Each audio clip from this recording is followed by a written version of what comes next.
And you need to be able to answer. Because you guys, she's asking you about you and her.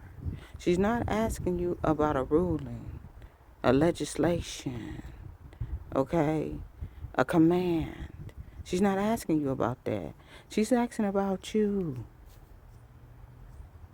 Whatever your name is, that's listening to this audio, that's going through the same thing with this particular type of woman. She's asking you, why are you feeling the need to have another family? Okay? Talking to her about Peter, Paul, and James, and this is not sarcastic because you know what I'm saying? I don't do stuff to have me in a mess, but literally, this is what I'm saying. She's asking you about you. Okay? Richard, why do you feel the need to have another family when I've given you these beautiful children, Richard? And your answer is, well, in the scripture, when Jack, don't do that. Because she's not living in that time. She's not living with that individual. That life was written for that individual, and they lived it, and they are gone. She's asking you about us, our life. Because this is our time to live what was written for us. Don't do that. And then turn around and get 15 women to do the same thing you're doing. Because the women that come to the house is the ones that you are saying is way better than her. This is what you prefer. You think she want to hear from them? Do you really think she's open to hearing from them? And she turns off, and the stuff she do hear is the same thing you saying. No answers. Okay, 15 women. I want you guys. When them 15 women come to the house, you know what she really want? She want them to answer the question she has for you. They cannot answer the question she has for you. Because you can't answer the question she has for you, or you won't answer the question she has for you. She going to get some hookahs. Because now she finna start running. Okay? Now, this is the answer to this, brothers. The first one about referring to the scripture all the time, or referring to the surahs all the time.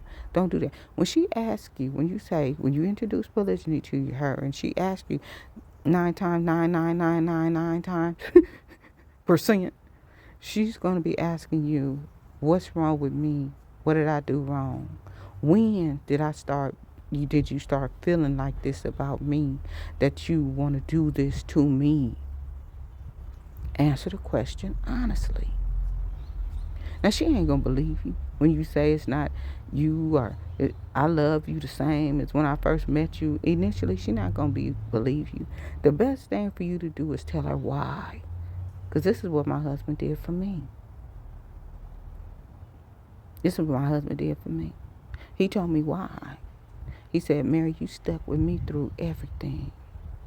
When you could have left me, gave me all these examples that I could have left him. You didn't. I was expecting you to tell me this in this conversation, and instead of saying that, you said this to me. This is why I love you. This is why I value you. Can't nobody replace you. You see what I'm saying? All this stuff I could take because I know it's the truth. Okay, you gave me something to bite on. Now I got something to work with. So I can start getting my mind right. Because you have told me why you value me. You have shown me that you love me by answering these questions for me. And I keep asking you the same thing in another way. And then you tell me, Mary, you keep asking me the same thing. You just asking me in another way. Why you not satisfied with what I said? Then I could say, I don't know. And work on that. You giving me something to bite on.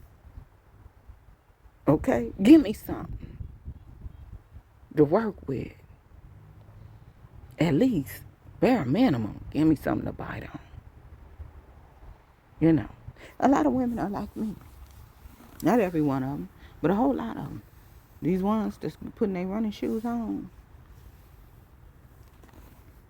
they just want to know that you value them. And it's not good enough to tell them, I love you and value you. Tell them I love you and value you, and this is why.